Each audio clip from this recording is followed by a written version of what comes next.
Controversy ఇప్పుడు మీరు ఇటీవల ఒక మాట అనమాట, నాకు దళితుల ఓట్లు అవసరం లేదు అని మాట్లాడేశారు. అంటే వద్దా మీకు దళితుల ఓట్లు వద్దా? అదేంది వద్దంటే ఏంటి? ఎక్కడ గొడవ ఎందుకు వచ్చిందంటే అది అసలు మీకు వద్దు, మీ పార్టీకి వద్దా? ఎక్కడో మీరు లైన్ కొంత హిందూ తత్వాన్ని దగ్గర తీసుకునే ప్రయత్నం చేస్తూ ఆ ప్రయత్నంలో ఎక్కడో ఇంకొక లైన్లోకి వెళ్ళాలని అంటే ఇక్కడ ఎలా ఉంటుందంటే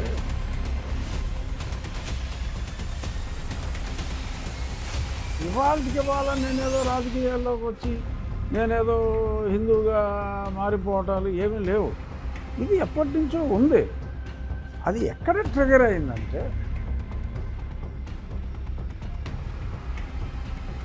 ప్రభుత్వం 6,700 స్థలాలు ల్యాండ్లలో ఇటువంటి కట్టడాలే ఉన్నాయని కూడా ఏపీ ఇచ్చింది కదా. శ్రావణ్ కుమార్ గారు మాట్లాడింది నువ్వు దాని మీద అదేదో నిజం అనుకుని చెప్పి తెంగరవల్ల మాట్లాడితే నేనేం చేయలేను కృష్ణ. వాట్ ఎవర్ ఈ స్పోక్ ఇట్స్ ట్రాష్. పోరంబోకు ఎవడో బుద్ధి బుర్ర లేనోడు నీలం కోటేసుకుని నోటుకొచ్చినట్టు ఆగితే రేపు పొద్దున్న he has to face it. కానీ మిమ్మల్ని టచ్ చేయలేరు అసలు. మా జోలికి కూడా మిమ్మల్ని మీరు ధైర్యం చేయలేని పరిస్థితులకు ఉంటారని చెప్పి మాట్లాడుతున్నారు కదా. ఇప్పుడు అన్నిసార్లు నా గురించి మాట్లాడుతున్నారంటే భయం లేకుండా మాట్లాడుకుంటారా? ఎవరు మాట్లాడినా సరే రఘురామకృష్ణరాజుని పార్టీ నుంచి సస్పెండ్ చేయాలి అని పాస్టర్లు వాళ్ళు వీళ్ళు దళిత క్రైస్తవులు ఊళ్ళో ర్యాలీలు చేసుకుంటారంటే భయం లేదనా?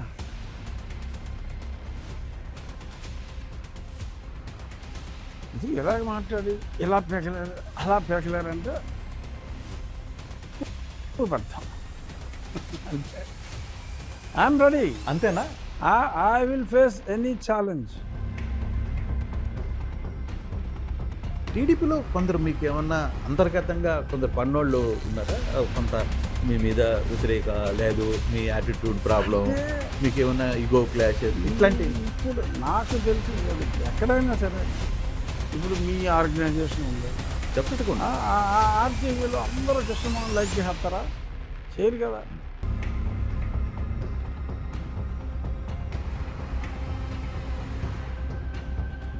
నీకు దీనివల్ల మీకు కొన్ని డిస్టర్బెన్స్ వల్ల అంటే మిమ్మల్ని మీరు గిరిగీసుకుని కూర్చోవడం అనేది మీకు కొద్దిగా ఇబ్బంది కాలేదా? గిరిగీసి కూర్చుంటే ఆ చైర్ ఆ బాధ్యత వరకు ఎస్ గిరిగీసి కూర్చోవాలి.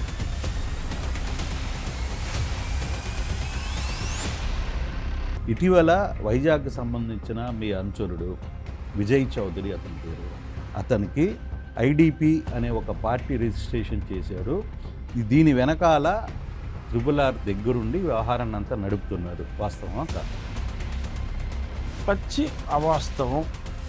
విజయ్ మీ ఫ్రెండే కదా? విజయ్ అతను నా శిష్యుడు. ఎందుకంటే నా ఎలక్షన్ టైంలో నాకు వచ్చి 10 రోజులు అతను క్యాంపెయిన్ చేశాడు.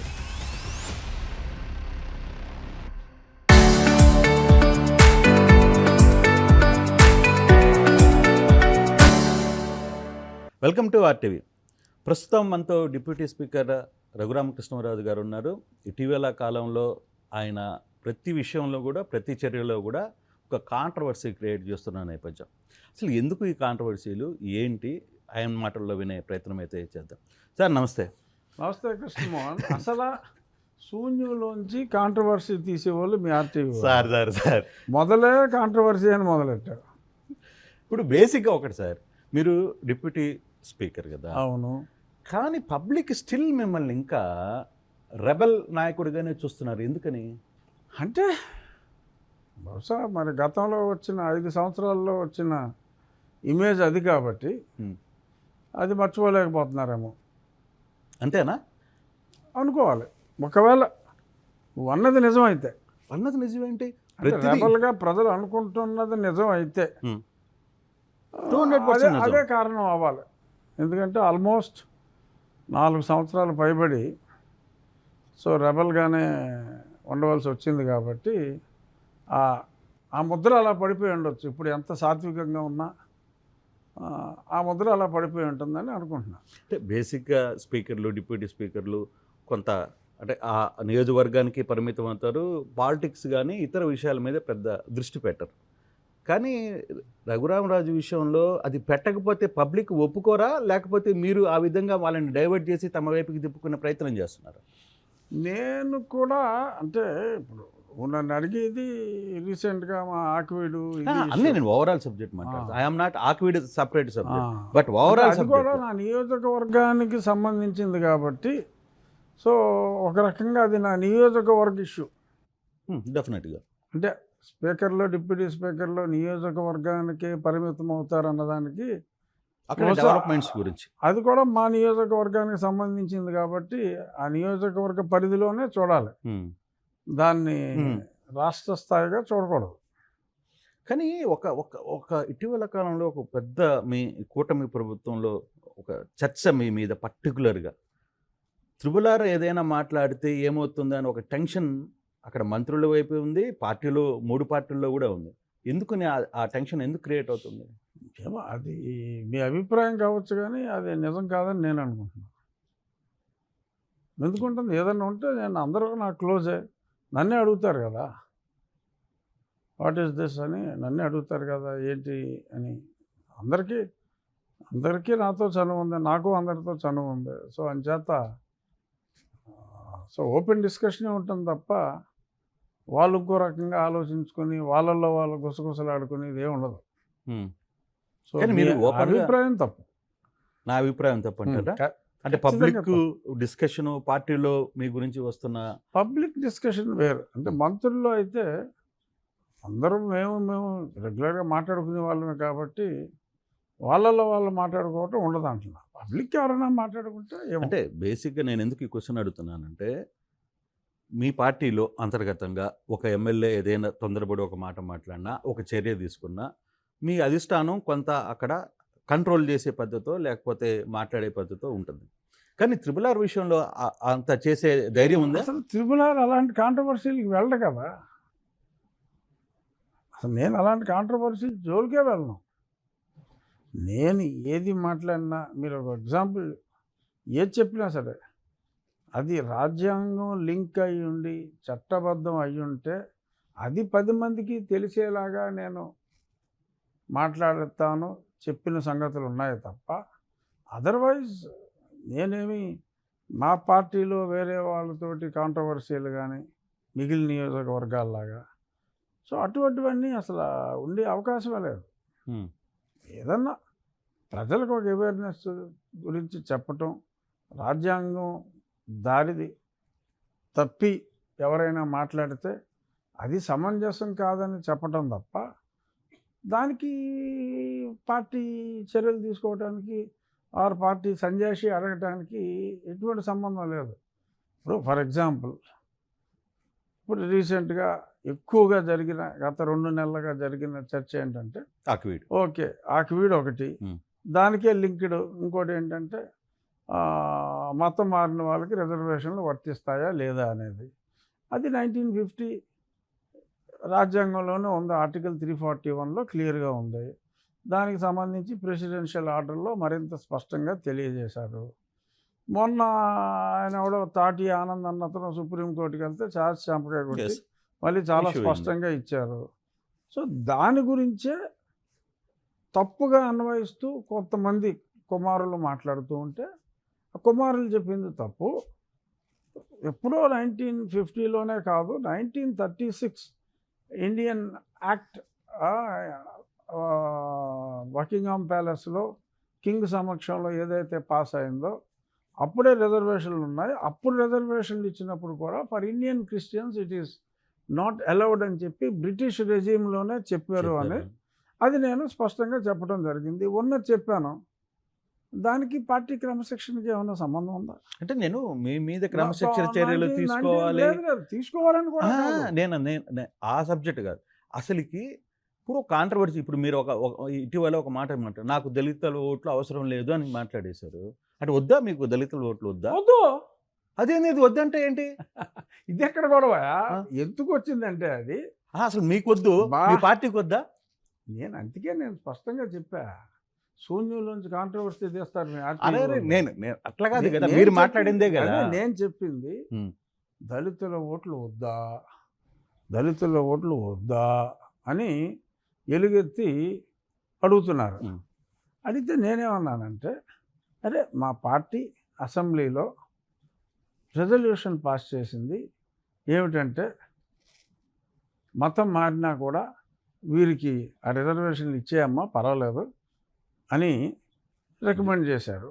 అలాగా మోర్ దాన్ 51% అసెంబ్లీలో ఏమన్నా అడిగితే కన్సిడర్ చేసే అవకాశం ఉండొచ్చు. ఒక ఆంధ్రప్రదేశ్లో అడిగితే పని అవ్వదు. సో నేను చెప్పింది అది అయ్యేదాకా ఉన్నదాన్ని ఫాలో అవ్వాలి కదా. బట్ మా పార్టీ విధాన నిర్ణయం మీకు సపోర్ట్ చేసింది. నేను రాజ్యాంగబద్ధ పదవిలో ఉండి ఉమ్. అది వచ్చేదాకా రాజ్యాంగాన్ని ఫాలో అవ్వాలి ఉమ్. అని నేను చెప్తున్నా.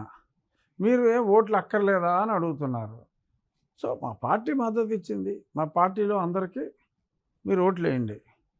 నేను అది వచ్చేదాకా ఫాలో అవ్వాల్సిందే అని మాట్లాడుతున్నాను కాబట్టి అది మీకు మారే అవసరం లేదు అది అంటే. మారే వరకు నాకు అవసరం లేదు, మిమ్మల్ని ఓట్లు అడగటం భావ్యం కాదు. భావ్యం కాదు కనుక ఆహా. మీరు నాకు ఓట్లు వేయక్కర్లేదు. నాకున్న 80% హిందువుల ఓట్లు చాలు. నెగ్గాలంటే నాకు 51 ఓట్లే చాలు. సో మీ 20 ఓట్లు 100కి అంటే 20% ఓట్లు ఒకవేళ మీరు కోపగించుకుని రాజ్యాంగం గురించి నేను మాట్లాడటమే నేరం అన్నట్టుగా మీరు ఫీల్ అయ్యి మా ఓట్లు అక్కర్లేదా అని చెప్పి మీరు అలకబోనితే సర్లేవే అక్కర్లేదని చెప్పి నేను వాళ్ళ కోరికని నేను మన్నిస్తే వద్దా వద్దా అని మీరు కూడా అడిగితే ఎలా? అంటే మీరు మెంటల్గా ప్రిపేర్ అయిపోయారు. అంటే నేను కేవలం హిందూ ఓట్ల మీదనే ఈసారి కూడా గెలుస్తాను అని.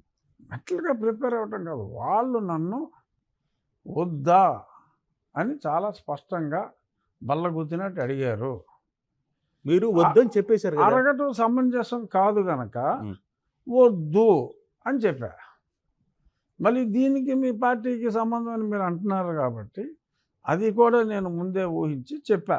మా పార్టీ అసెంబ్లీలో తీర్మానం చేసింది కనుక మా పార్టీ మీ క్షేమం కోరుకుంటుంది కనుక ఖచ్చితంగా మా పార్టీ క్షేమం కూడా మీరు కోరుకోవాల్సిన బాధ్యత మీ మీద ఉంది కనుక సో మైనస్ నేను మీరు చక్కగా క్షేమంగా మీ క్షేమం కోరుకునే వారి క్షేమం కోరుకోవటం మీ బాధ్యత.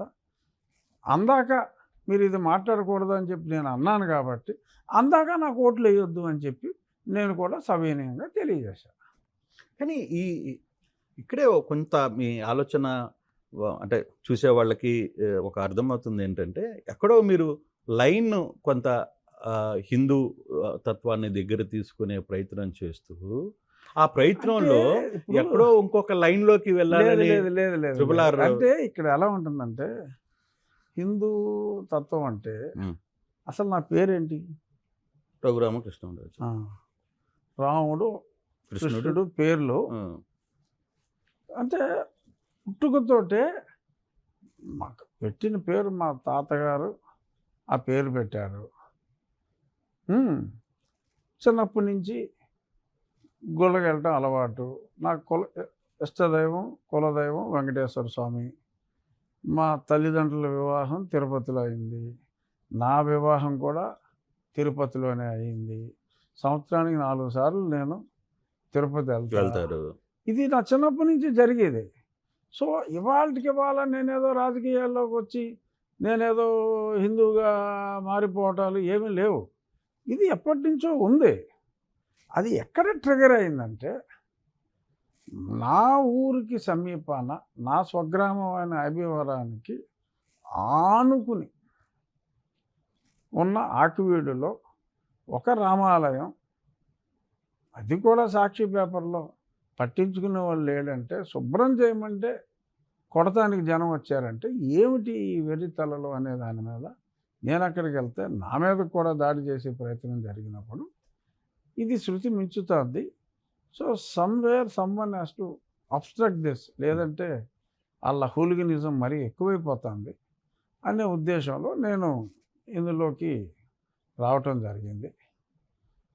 సో కానీ మీరు అనుకున్న ప్రయత్నాలు ఏవైతే జరిగావో ఈరోజు మొత్తం బ్రేక్ అయింది కదా, సుప్రీంకోర్టు స్టే ఇచ్చింది. అది కొంతమంది అజ్ఞానులు మీ ఛానల్ వాళ్ళు ఊహించుకుంటే నేనేం చేయలేను.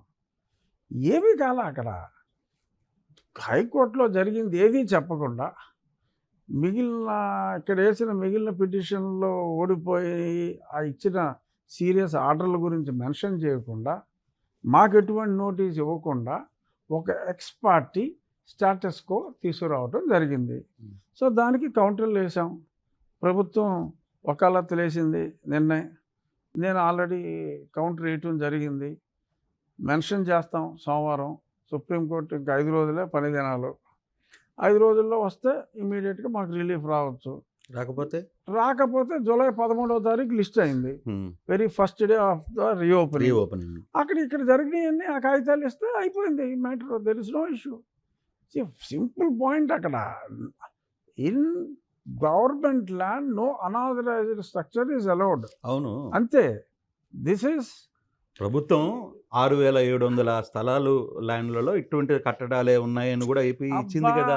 పిచ్చి శ్రావణ్ కుమార్ గారు మాట్లాడింది నువ్వు విని నువ్వు దాని మీద అదేదో నిజం అనుకుని చెప్పి తెంగరోళ్ళ మాట్లాడితే నేనేం చేయలేను Krishnamohan. What ever you spoke it's trash. ఇప్పుడు బేసిక్గా నేను మీ ఛానల్ ఎక్కువ మంది చూస్తారు కాబట్టి చెప్తున్నా. there is a difference between public place and government land. Yeah, definitely. తెలుసా బేసిక్గా? So all public places are government lands, but not all government lands are public places. So నేను గుడి కట్టబోతున్నది అది గుడి పోరంబోకు. ఆ స్థలం నామెన్క్లేచర్ 1932 RSR నుంచి ఈ క్షణం వరకు అది గుడి పోరంబోకు అనే ఉంది. అక్కడ ఉన్నది రామాలయము అనే ఉంది. అన్ని రికార్డుల్లోనూ అదే ఉంది.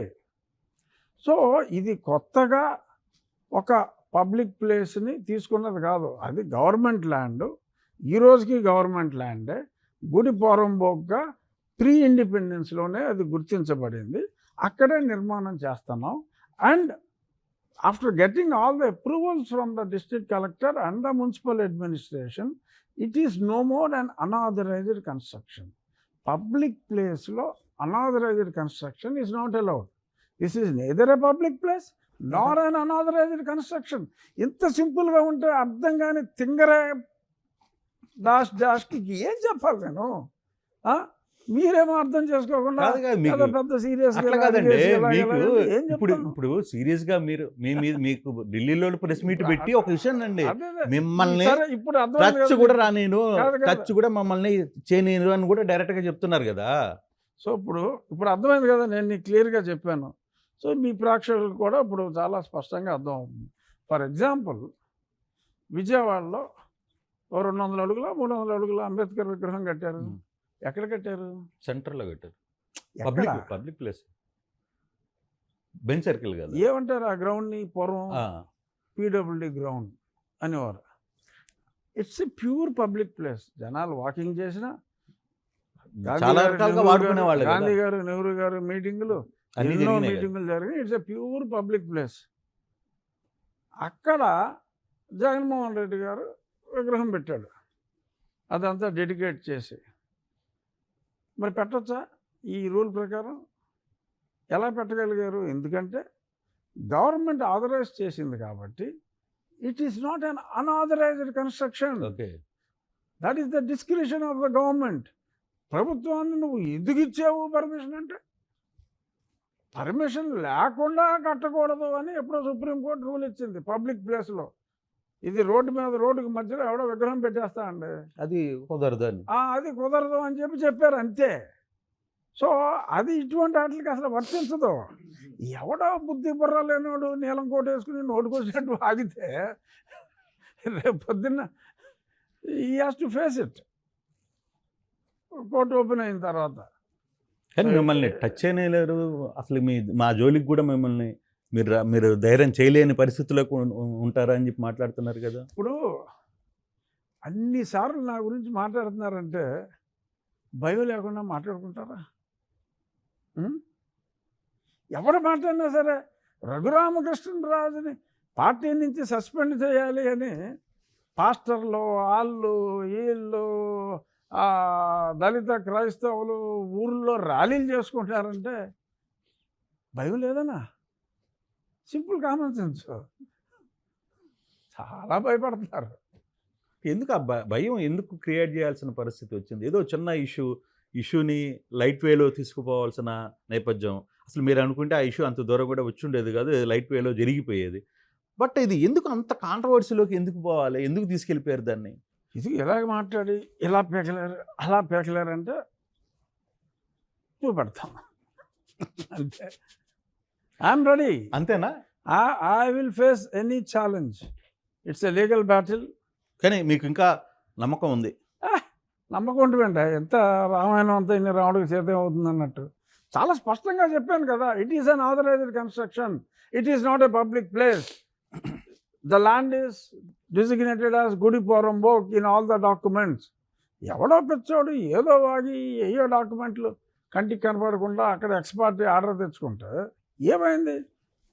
Status co, post it on such and such date, within 4 weeks they have to file the replies అని ఇచ్చారు. ఆల్రెడీ ప్రభుత్వం ఒకళ్ళతో వేసేసింది. నేను కౌంటర్ వేస్తాను. ఉండిలో మీరు ఎమ్మెల్యే అయిన తర్వాత మీ సొంత నిధులతో స్కూల్స్ కట్టిస్తున్నారు, పోలీసు వాళ్ళకి వెహికల్స్ ఇస్తున్నారు. ఉన్నానండి, ఒక నిమిషం.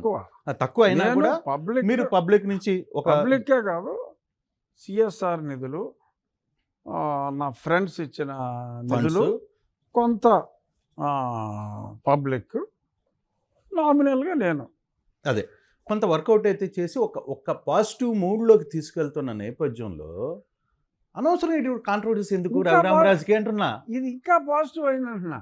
మీరు అలాగే ఆ గ్రామాల్లో మీ ఊళ్ళల్లో కూడా చెట్ల పక్కన లేకపోతే రోడ్ల మీద ఉన్న ఇల్లులు ఏవైతే ఉన్నాయో కొన్ని కూలలు వేస్తున్నారు కదా, అంటే ఆక్రమణలను లేకపోతే ఇంకోటనో చేస్తున్నారు. మంచి కార్యక్రమం. కానీ దాన్ని టార్గెటెడ్గా ఎందుకు దళితుల ఇళ్ళకే ఎందుకు పోవాల్సి వస్తుంది? అదే రాంగ్. అసలు దళితుల ఇల్లు టార్గెట్ అనేది అబ్సల్యూట్ రాంగ్. అక్కడ అన్ని కులాలకి సంబంధించిన వారి ఇల్లు ఉన్నాయి. అన్ని కులాలు, రాజుల ఇల్లు ఉన్నాయి. అంటే అక్కడ కమ్మోరు ఉండరు. మా ఏరియాలో నా కాన్స్టిట్యున్సీ మొత్తం మీద కమ్మోళ్ళ ఓట్లు 200 ఉంటాయి. అంతేనా? అంతే. సో బీసీలు ఎక్కువ, కాపులు ఉన్నారు, తూర్పు కాపులు ఉన్నారు, కాలింగులు ఉన్నారు, బోలు మంది ఉన్నారు. అందరూ ఇల్లు ఉన్నాయి. అందులో అందరికీ ప్లాట్లు ఇచ్చున్నారు. ఆ ఇచ్చిన ప్లాట్లలోకి కొంతమంది అయితే ఇల్లు కూడా కట్టుకుని ఉన్నారు. ఆ ఇల్లు అతికించుకుని ఇందులో ఉంటున్నారు. అలాంటివి కూడా ఉన్నాయి. కాలవల పక్కన ఆక్రమించుకొని అదంతా కూడా వాళ్ళ మలమూత్రాలన్నీ కూడా ఆ కాలువలోకి వదిలి అక్కడికి కోతవేడ దూరంలో అదే కాలువ ఆ ఊరు మంచినీటి చెరువులోకి వెళ్తున్నప్పుడు క్యాన్సర్లో జబ్బులు మ్యాక్సిమం ఉన్నాయి. సుప్రీంకోర్టు డైరెక్షన్స్ చాలా స్పష్టంగా ఉన్నాయి. వాటర్ బాడీ కంటామినేషన్ ఇది చాలా major problem. Water body contamination ఉండకూడదు. ఆ సమయంలో ఏమైందంటే, నేను ఎమ్మెల్యే అయిన కొత్తలో ఒక విలేజ్లో చాలా అర్థం కాని దుంపగడప అనే గ్రామంలో ఒక వింత జబ్బు ఏంటో కూడా అర్థం కాల. ఒక ఇద్దరు చనిపోయారు. అంతు చెక్కని వ్యాధి అని అదని ఇదని. ఆ మధ్య ఏలూరులో ఒకసారి వచ్చింది. అలాంటిదే మా ఊరు నా కాన్స్టిట్యున్సీలో వస్తే పెద్ద ఇష్యూ అయింది. ఆ ఇష్యూ అయినప్పుడు ఏంట్రా అని మాట్లాడినప్పుడు వాళ్ళు గుర్తించింది ఏంటంటే, ఈ వాటర్ కంటామినేషన్ ఫస్ట్ వాళ్ళ సోర్స్ చూస్తే వాళ్ళు చెప్పింది కరెక్ట్ అయింది.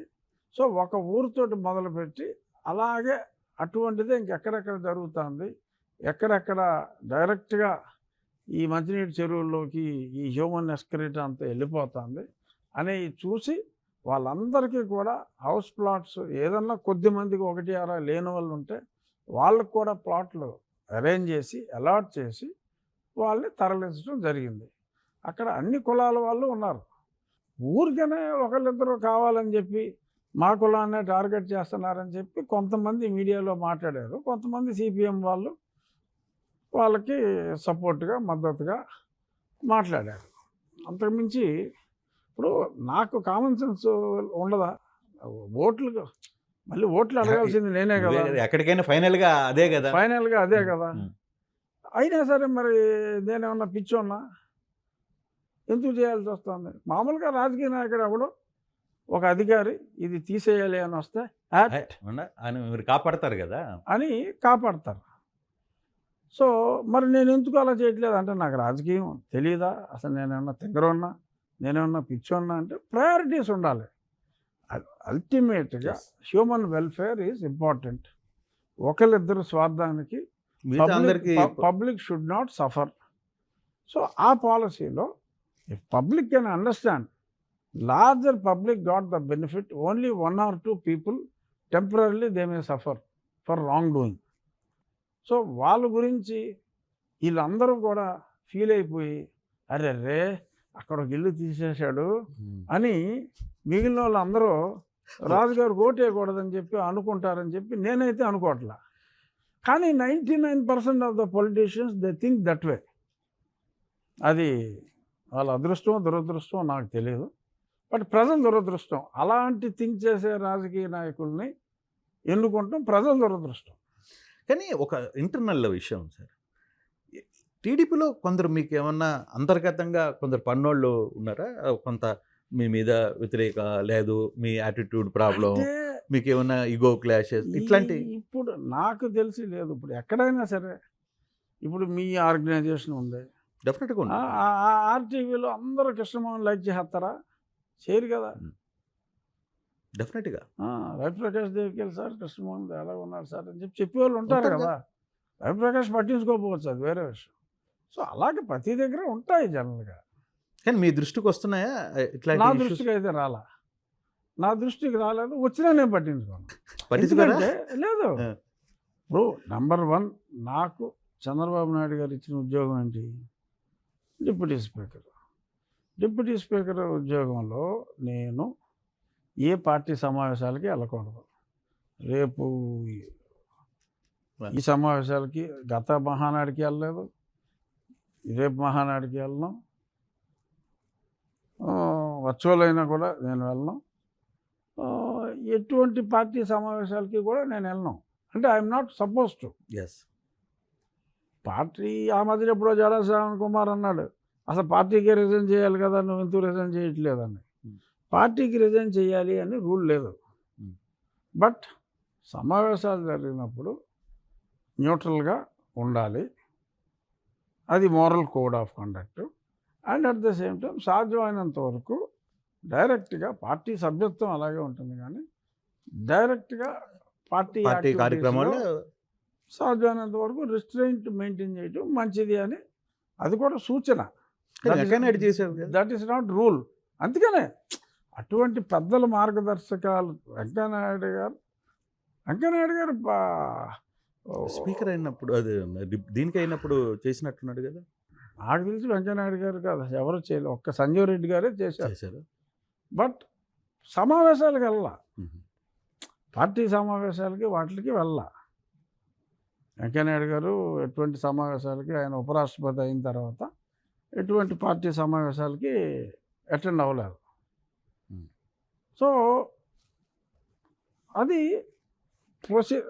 Though it's not the rule, కొన్ని ప్రాక్టీసెస్ ఉన్నాయి కాబట్టి ఆ ప్రాక్టీసెస్ని ఫాలో అయ్యే క్రమంలో నేను పార్టీ యాక్టివిటీస్లో లేను. ఇప్పుడు మొన్న ఎంతోమందికి కొందరికి 3 పోస్టులు 4 పోస్టులు రకరకాల పోస్టులు ఇచ్చారు కదా పార్టీల్లో. మీ ఉండిలోనే ఇచ్చారుగా.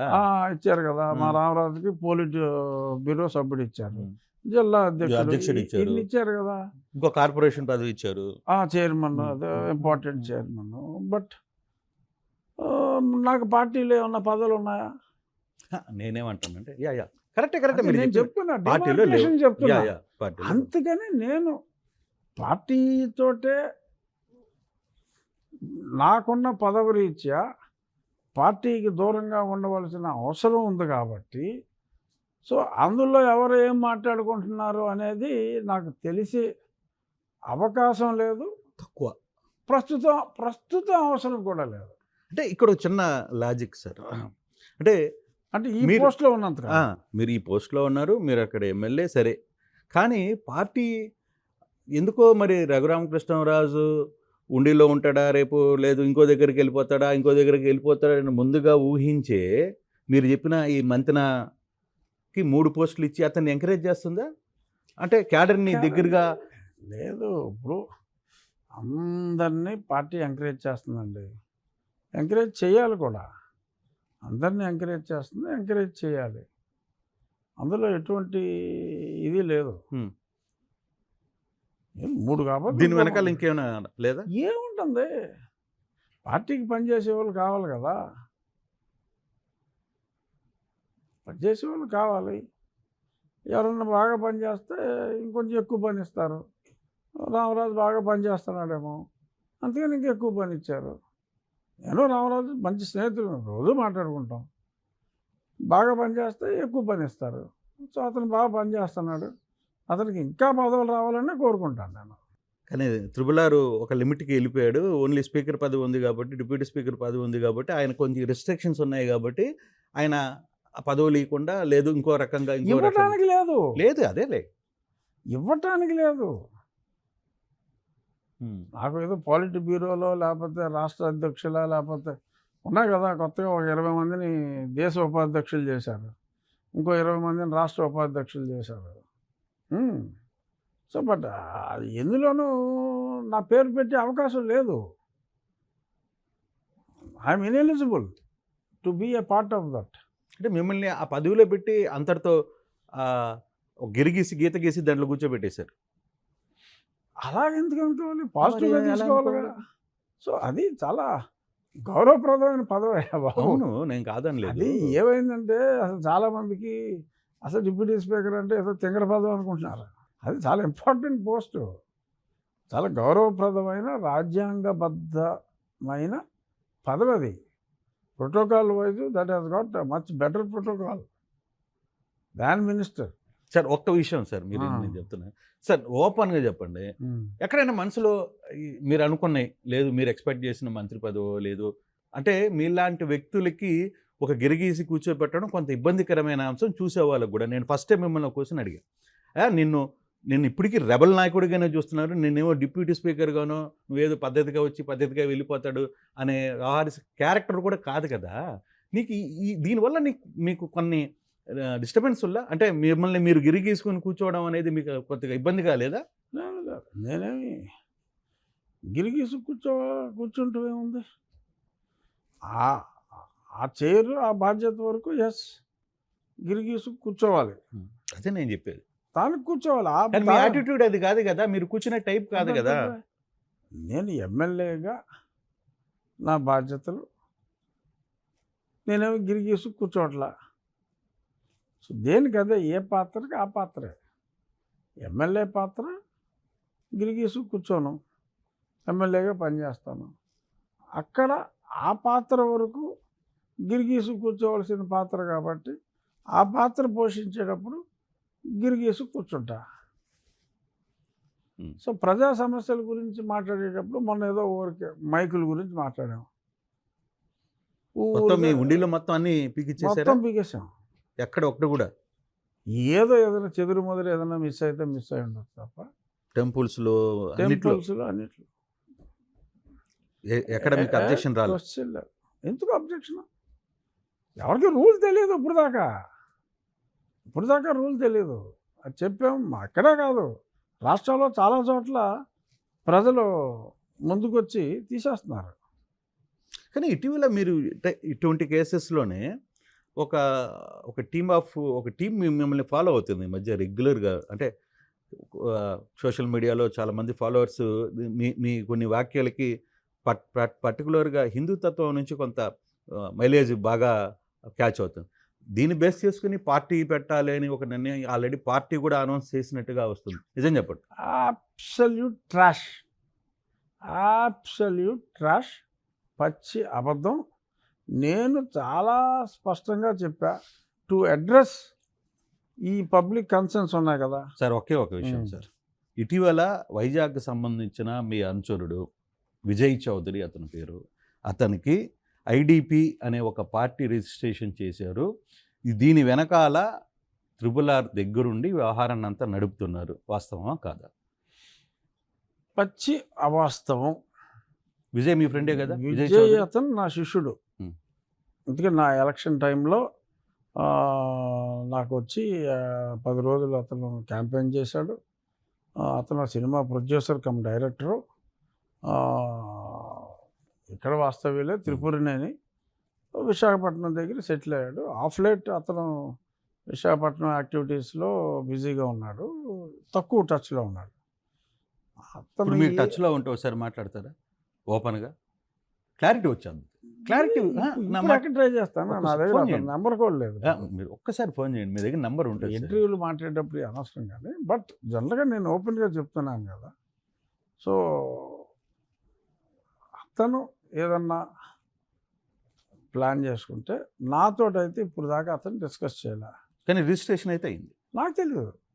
నాకు అసలు ఏదైనా ఉంటే నేను ఓపెన్గా చెప్తారు. అందుకే కదా ఓపెన్గా మాట్లాడుతున్నాను. మీతో అన్ని విషయాలు ఓపెన్గా మాట్లాడచ్చు. అది ఇప్పుడు నేను ఎంత కంఫర్టబుల్గా తెలుగుదేశం పార్టీలో ఎంత హ్యాపీగా ఉంటే అసలు పార్టీ అవసరం ఎందుకు ఉంటుంది? నేను ఒక forum to address the people's concern, ఏదన్నా ఒక అవేర్నెస్ తీసుకురావాలన్నా, అన్యాయంగా ఇప్పుడు నా మీద పడుతున్నారు. సో అలాగా ఇంకెవరైనా అన్యాయానికి గురైతే లీగల్ సపోర్ట్ కానీ, లేకపోతే లీగల్గా ఒక గైడెన్స్ కానీ, ఈ రకంగా చెయ్యి, ఇది నీకు హక్కు ఉంది అనేది కొంత అవేర్నెస్ తీసుకురావటానికి నేను ఒక ఫోరం అయితే పెడుతున్నాను. దానికి పేరు కూడా తెలుగు వీర లేవరా. నేను ఎవడో ఏదో ఛానల్లో అదేదో పార్టీ కింద మాట్లాడాడు. నో ఫోరం అది. అది ఒక society to address to advise public on certain legal issues, constitutional issues, ప్రజలకు ఉన్న హక్కులు ఏంటి, డూస్ అండ్ డూ నాట్స్ చెప్పటం కోసం అది ఒక ఫోరం లాగా. సో నేను ఒకరిద్దరు పర్మనెంట్గా లాయర్స్ని పెట్టి లీగల్ అడ్వైజ్ ఇవ్వడానికి, కోర్టులో ఏదన్నా, హైకోర్టులో ఏదన్నా సమస్యలు ఉంటే వాళ్ళ తరపున పబ్లిక్ ఇష్యూస్ కూడా తీసుకుంటారా దీంట్లో? పబ్లిక్ ఇష్యూస్నే, పబ్లిక్ ఏదైనా మేజర్గా లీగల్గా లేకపోతే ఇష్యూస్నే. మరి ఆ లెక్కన అటువంటిప్పుడు ప్రభుత్వానికి కొంత ఇబ్బంది జరగదా? ప్రభుత్వానికి ఎటువంటి ఇబ్బంది ఉండదు. ప్రభుత్వం మీద పోరాటం కాదు, ప్రజలకి ఉన్న సమస్యల్ని న్యాయస్థానం దృష్టికి తీసుకురావటం. ముందు ప్రభుత్వం దృష్టిగా తీసుకెళ్తారు. ఏ కారణం చేతైనా ప్రభుత్వం కొన్ని చేయలేకపోవచ్చు. సే ఫర్ ఎగ్జాంపుల్, ఇప్పుడు నా ఇష్యూవే నడుస్తుంది. ఏది ఈ మతం మారితే కులం మారటానికి లేదు. సపోజ్ ప్రభుత్వానికి ఎవరో కంప్లైంట్ ఇచ్చారు, ఒకటి మీద ఎస్సీ కేసు పెట్టారమ్మా. ఆ పెట్టిన అతను క్రిస్టియన్,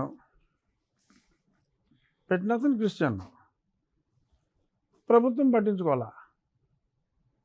ఇప్పుడు తాటి ఆనంద్ కేసే తీసుకో, అతని మీద పోలీసుడు కట్టేశాడు ఎఫ్ఐఆర్. అవతల పలానా రెడ్డి కొట్టేశాడని చెప్పి రెడ్డిని అరెస్ట్ చేశారు, రెడ్డిని హెరాస్ చేశారు. ఆ తాటి ఆనంద్కి ప్రైజ్ మనీ ఇచ్చారు కేసు పెట్టినందుకు. తాటి ఆనంద్ గవర్నమెంట్కి రిప్రజెంట్ చేశాడు, అరే బాబు అటు క్రిస్టియన్, కేసు చెల్లదురా అని. వీళ్ళు పట్టించుకోవాలా. కోర్టుకు వెళ్ళాడు, పట్టించుకున్నారు. మళ్ళీ ఆనంద్ సుప్రీంకోర్టుకి వెళ్ళాడు, పోయింది. సో ఇలాగ ప్రభుత్వం పట్టించుకోని కేసు ఒక ఎగ్జాంపుల్గా చెప్తున్నాను. ప్రభుత్వం పట్టించుకోలేదు, ఎందుకంటే ప్రభుత్వానికి ఓట్లు పోతాయన్న భయం ఉంటుంది. ప్రభుత్వానికి భయం ఉండొచ్చు, అటువంటి డెలికేసీస్ ఉండొచ్చు. న్యాయం కాదు, దీన్ని అడ్రస్ చేయకపోతే అది న్యాయం కాదని తెలిసినప్పటికీ కూడా కొన్ని డెలికేట్ పరిస్థితుల్లో అల్టిమేట్గా ఓటే పరమావధి అని భావించవలసిన పెక్యులర్ సిచ్యువేషన్స్లో ప్రభుత్వం ఏం చేయలేకపోయినప్పుడు మరి ఆరికి న్యాయం జరగాలి కదా. ఇప్పుడు నా మీద 6 ఎస్సీ కేసులు పెట్టారా, అన్యాయమైన కేసులు, అసలు సంబంధం లేదు. నేను ఎక్కడో ఢిల్లీలో ఉన్నా, నేను ఎవరి గురించో ఏదో మాట్లాడితే ఇక్కడ ఎవరికో మనోభావాలు దెబ్బతిన్నాయని చెప్పి కేసు పెడితే మరి కేసు రిజిస్టర్ అయిపోయింది, ఆడికి ప్రైజ్ మనీ కూడా వచ్చింది. నేనేదో కోర్టుకి వెళ్ళి మళ్ళీ స్టే తెచ్చుకోవాల్సి వచ్చింది, నో యాక్షన్ అని. కానీ ఇప్పుడు మీ కేసులో అలాగా ఎంతోమందికి అన్యాయాలు జరుగుతున్నాయి. ఇటువంటి వాళ్ళని మరి పట్టించుకునే పరిస్థితిలో లేరు.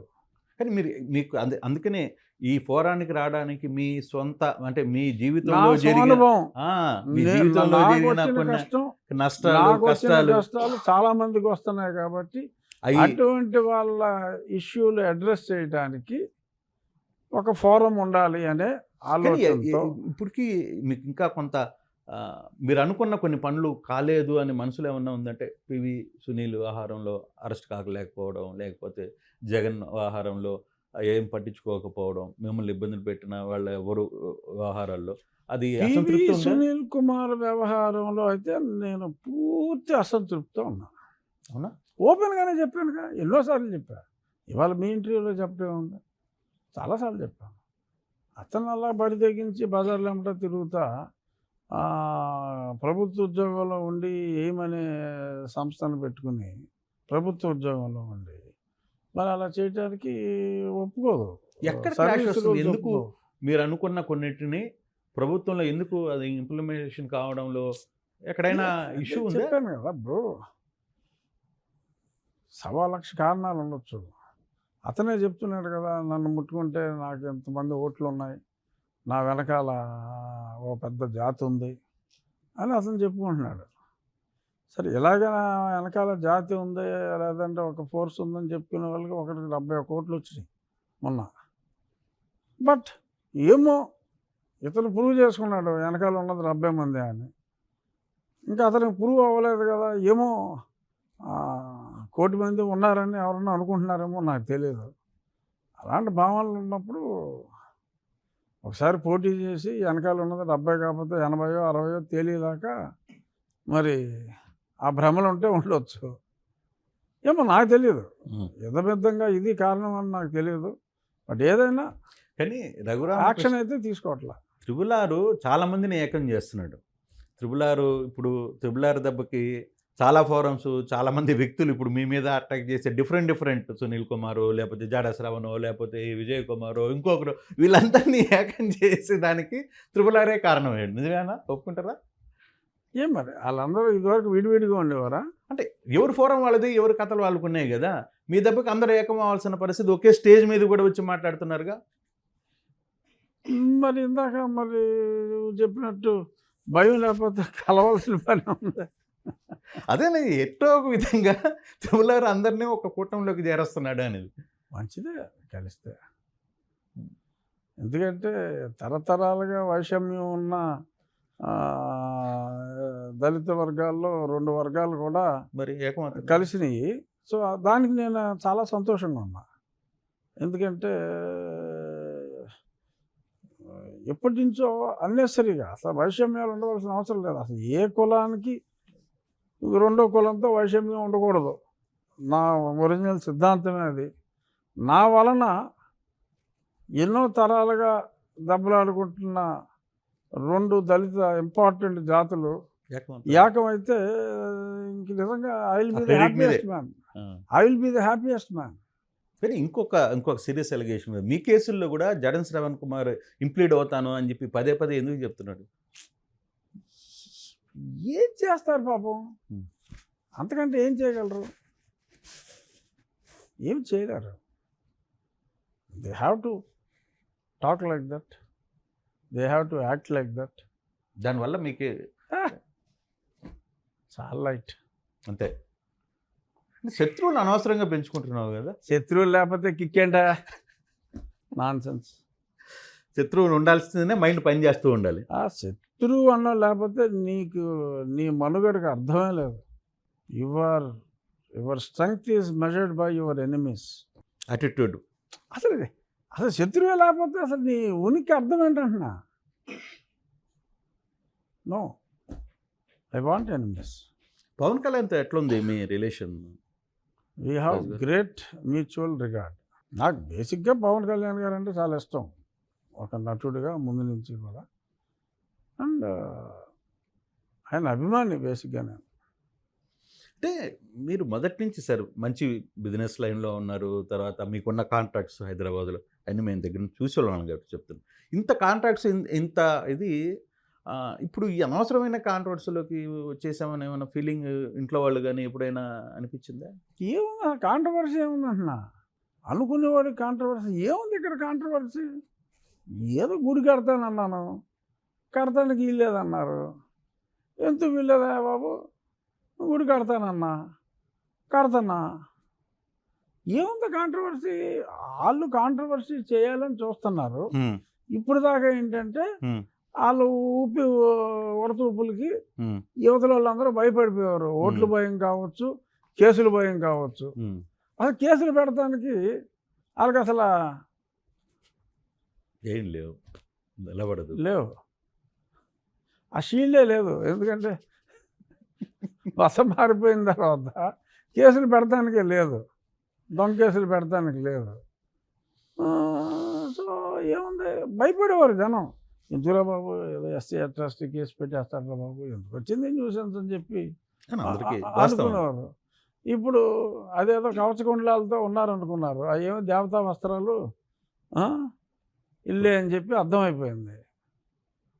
సో ఏముంది, ఇదివరకు భయపడేవారు, కేసులు పెడతారన్నో లేకపోతే ఎందుకురా బాబు అని గొడవకు దూరంగా ఉండేవారు. సార్ అంటే మీరు ఓపెన్గా ఇష్యూ చెప్పాలి సార్. ఇప్పుడున్న 2 సంవత్సరాల మీ పైగా నేను పోరాడేది దళిత హిందువుల హక్కుల కోసం పోరాడుతున్నాను.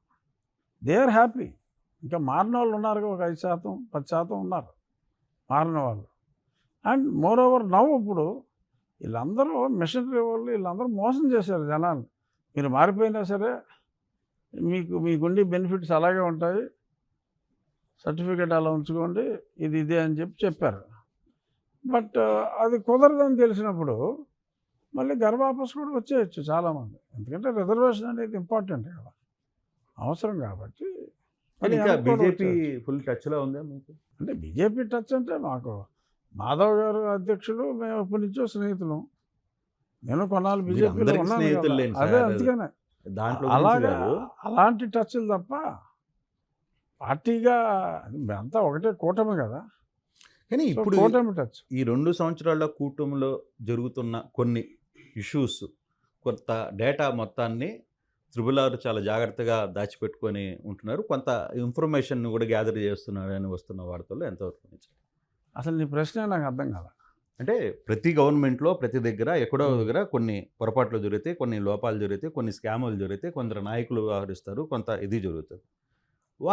వాళ్ళకి సంబంధించిన డాక్యుమెంట్స్ కావచ్చు, వాళ్ళకి సంబంధించిన డేటాస్ మొత్తం కూడా త్రిబుల్ ఒక టీం పనిచేస్తుంది దాని మీద క్లియర్గా అంటే ఏమంటుంది? అదొక అపోహ అంతే. అసలు నాకు టీమే లేదు. నెంబర్ 1. మీకు టీం లేదా? అంతా మీరే సింగిల్గానే చేసుకుంటారు.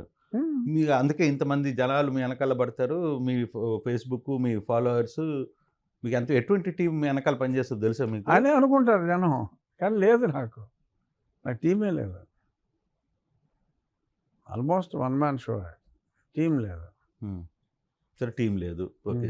మరి మీ ఇన్ఫర్మేషన్, ఈ గ్యాదరింగ్ ఎక్కడ ఏం జరిగినా అది ఎలా వస్తుంది మీకు? చేతిలో ఫోన్ ఉంటే చాలు, ఇంకేం కావాలి, ఆ ఫోన్లో వచ్చేస్తుంది. రవిప్రకాష్ గారు ఏం మాట్లాడాడు, కృష్ణమోహన్ ఏం మాట్లాడాడు, లేదంటే రజనీకాంత్ గారు ఏం మాట్లాడాడు, ఇవన్నీ ఎంత చేతిలోనేగా. అలా చూసుకుంటే అరగంటలో అన్నీ వచ్చేస్తాయి అంతే. ఎక్కడో త్వరలో ఏదైనా ఒక బాంబు పేల్చిపోతున్నారా ఆంధ్రప్రదేశ్ రాజకీయాల్లో? ఏమీ లేదు. చంద్రబాబు నాయుడు గారి నాయకత్వంలో రాష్ట్రం సుభిక్షంగా ఉంది, నేను హ్యాపీగా ఉన్నాను. కొన్ని ఓట్ల రాజకీయం వల్ల కొన్ని ఇష్యూస్, కొందరి విషయంలో పబ్లిక్కి అన్యాయం జరుగుతుంది కాబట్టి వాళ్ళ ఇష్యూస్ అడ్రస్ చేయడానికి నేను ఒక ఫోరం చేస్తున్నాను, తెలుగు వీరలు ఎవరు అనే పేరుతో మొదలు పెడుతున్నాను. సో అది యాక్టివ్గా ఉంటుంది. It's only a forum to address the issues, అంటే పబ్లిక్ ఇంట్రెస్ట్ లేదు వాళ్ళకున్న ఇష్యూస్ని. రిడ్రెసల్ సిస్టము, ఇప్పుడు కలెక్టర్ గారి వీక్లీ రివ్యూల్లో తేలని ఇష్యూలు, పోలీస్ స్టేషన్లో కంప్లైంట్ ఇచ్చినా న్యాయబద్ధంగా జరగని ఇష్యూస్. జరగని ఇష్యూస్ ఏదైనా ఉంటే సో అటువంటి వాటి గురించి అడ్రస్ చేయడానికి ఒక మీరు నాకు- ఉండికి కలెక్టరేట్ తెస్తానన్నారు, ఏమైంది, ఎంతవరకు వచ్చింది? ఇప్పుడు అదే ఒక సైట్ చూసాం. ఇప్పుడు ఇంకొక సైట్ కూడా ఇంకొక 7 ఎకరాలు ఐడెంటిఫై చేసాం ఊరు మధ్యలో. ఒక 7 ఎకరాలు ఒక రకంగా అన్యాక్రాంతమైనది ఇంకోటి ఉంటే సో అది మోరల్లెస్ అది అయిపోతుంది. సో 7 ఎకరాలు అది. మనం ముందు చూసింది 4 ఎకరాలు. సో 7 ఎకర్ అంటే కొంచెం పెద్దదిగా వస్తుంది. ఎస్పీ ఆఫీస్ కూడా అక్కడే పెట్టేయచ్చు అనే ఉద్దేశంలో సో అక్కడనే అనుకుంటున్నాం, భీమవరం టౌన్ సెంటర్లో. ఏంటి భీమవరం పేరు ఎత్తారు కాబట్టి గుర్తొస్తుంది. ఏంటి భీమవరం, మీ చూపు భీమవరం వైపు ఎందుకు మళ్ళుతోంది? అరే ఉండికి భీమవరానికి తేడా లేదు. ఒకప్పుడు దాన్ని ఉండి భీమవరం అని అనేవారు. ఒకప్పుడు దాన్ని ఉండి భీమవరం అని అనేవారు. మీ వల్ల అక్కడ ఎమ్మెల్యే బాగా ఇబ్బందులు పడుతున్నాడు. మేము చక్కటి స్నేహితులు.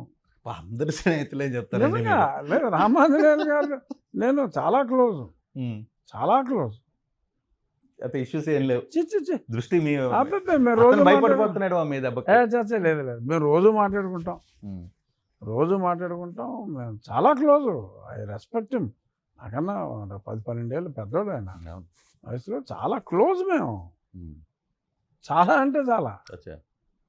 ప్రతి ఫంక్షన్కి భీమవరంలో కలిసి వెళ్తాం. నేను ఇంతకుముందు మరి అక్కడంతా ఎంపీ చేసిన ఉండే కదా. అదేలే. సో భీమవరం నాకేమీ దూరం ఏం కాదు.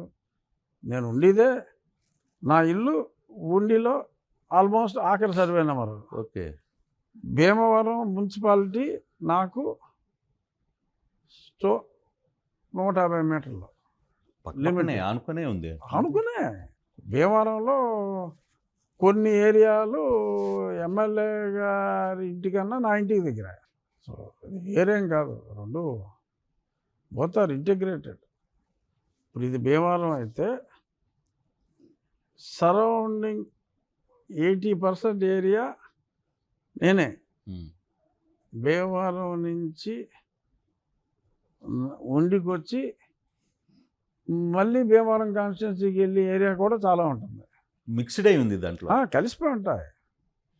అందువల్ల అందులో నాకు ఒక ఇంపార్టెంట్ మండలం ఒకప్పుడు భీమవరం అసెంబ్లీలో ఉండేది.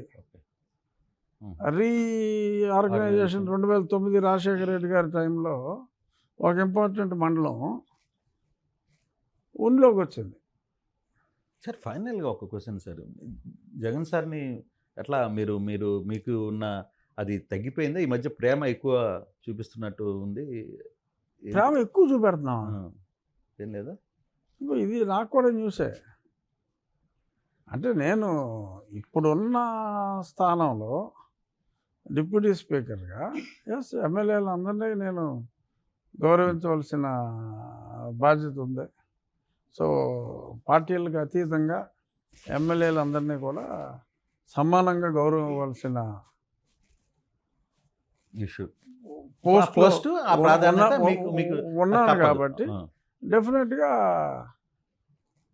అందరు ఎమ్మెల్యేలకి గౌరవం ఇచ్చినట్టే జగన్మోహన్ రెడ్డి గారికి కూడా గౌరవం ఇవ్వాలి డెఫినెట్గా. కాదు ఆయన సభకు రావట్లేదు.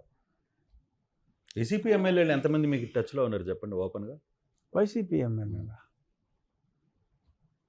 టచ్లో ఎవరుంటారు? మాజీలు ఎక్కడ ఎవరికి వెళ్ళకుండా మాట్లాడుకుంటాం. ఇప్పుడు ఆ మధ్యన ఏదో ఫంక్షన్ మా కేవీపీ రామచంద్రరావు బట్టి విక్రమార్క గారి అబ్బాయికి రిసెప్షన్ పెట్టారు. సో అక్కడికి చాలామంది వచ్చారు. పేరు నాని గారు చాలామంది వచ్చారు. అందరూ తెలిసిన వాళ్ళే కదా. తెలిసిన వాళ్ళు కనుక్కున్నప్పుడు పలకరించుకుంటాం, డెఫినెట్గా పలకరించుకుంటాం. శత్రుత్వం ఏమీ లేదు కదా నాకు. జగన్మోహన్ రెడ్డి గారికి నాకు ఓకే. అప్పుడు పార్టీలో కొన్ని పాలసీలు తెలుగు భాష గురించి కావచ్చు, వెంకటేశ్వర స్వామి ల్యాండ్ ఇష్యూలు కావచ్చు, కొన్నింటిలో అభిప్రాయ భేదాలు వచ్చిన మాట వాస్తవం. అంతే తప్ప ఈ లేటెస్ట్ డెవలప్మెంట్, ఈ 2 సంవత్సరాల డెవలప్మెంట్లో చాలా దగ్గర అవుతున్నారు మీకు అని ఇంతకు మునుపు దూరం అయ్యింది లేదు, ఇప్పుడు దగ్గర అయింది లేదు. కనపడినప్పుడు ఉండే ఇంటర్ పర్సనల్ రిలేషన్షిప్ అప్పటికన్నా ఇప్పుడు పెరిగింది లేదు, తగ్గింది లేదు. జనరల్గా అందరితోటి కూడా బాగానే ఉంటాయి. ఇప్పుడు ఎందుకు నా ఎలక్షన్ జరిగేటప్పుడు శివరామరాజు మన ఇండిపెండెంట్ కింద పోటీ పోటీ చేసినప్పుడు కనపడినా, మరి గతంలో నేను ఎంపీగా పోటీ చేసినప్పుడు అతను మన నా మీద తెలుగుదేశం పార్టీ అతను, వైఎస్ఆర్ కాంగ్రెస్ పార్టీ నేను, క్యాండిడేట్లు మేమే కదా. అప్పుడు కూడా ఎప్పుడూ చాలా కార్డియల్గా ఉండాం. ఎలక్షన్లో అతను నా మీద కానీ, నేను శివరామరాజు గారి మీద కానీ ఒక్క మాట కూడా మాట్లాడుకోవాలి. అతను కోటేమని అతను అడిగాడు, నా కోటేమని నేను అడిగాను తప్ప, అతను పనికిరానివాడు కాబట్టి నా కోటేయండి అని నేను అనలేదు, నా గురించి అతను అలా అనలా. We had mutual respect. అలాగే ఎవరైనా కూడా అంతే తప్ప ఎప్పుడు ఎవరో ఇద్దరు కొట్టుకుంటున్నారని చెప్పి వీళ్ళందరినీ నేను శత్రువులాగా చూసేసి నేను మాట్లాడకపోవటం అలాంటిది లేదు, ఎప్పుడూ లేదు. నెక్స్ట్ ఏదైనా ఎంపీగా పోవాలని అనుకుంటున్నారా? ఏమైనా ఆలోచన ఉందా?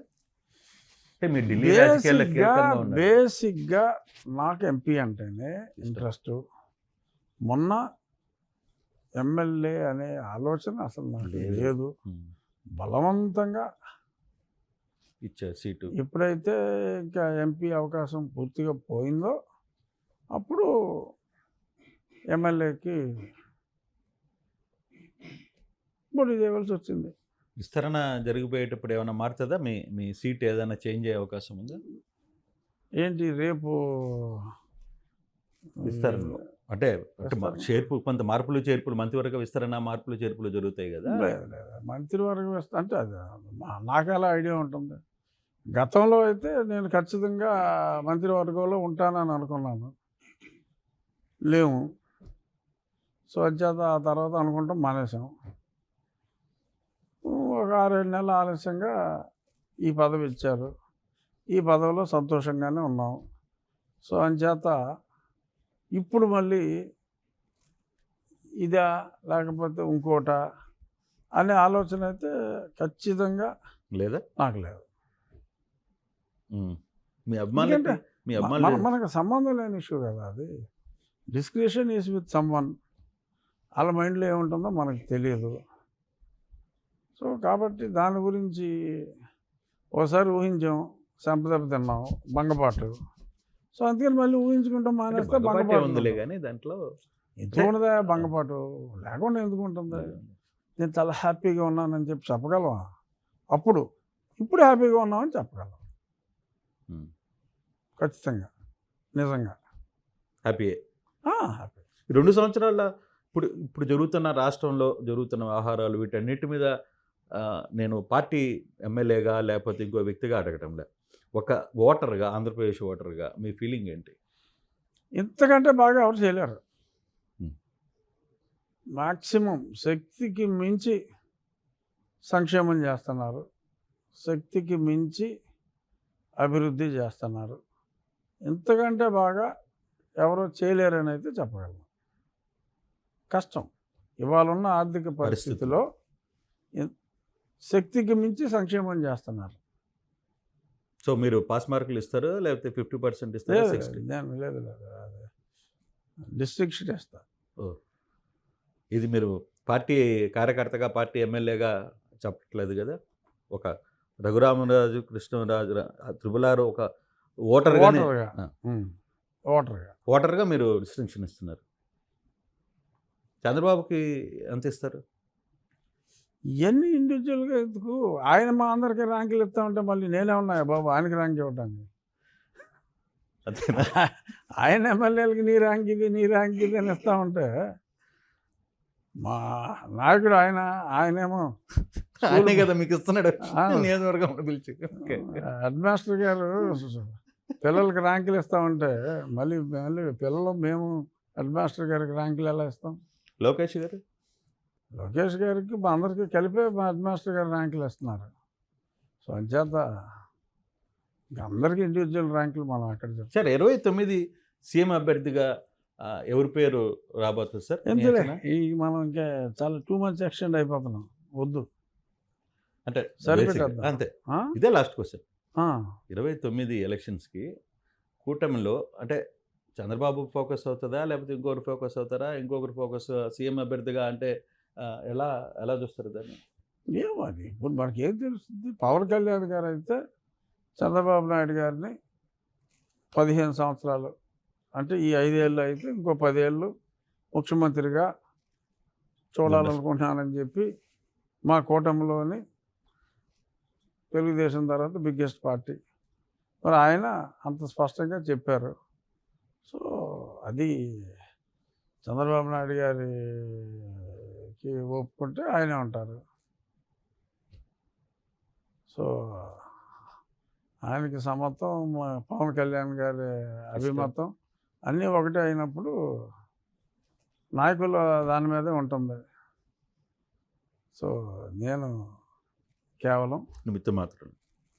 కార్యకర్తలు ప్రస్తుతం ఈ పదవిలో ఉన్నాం.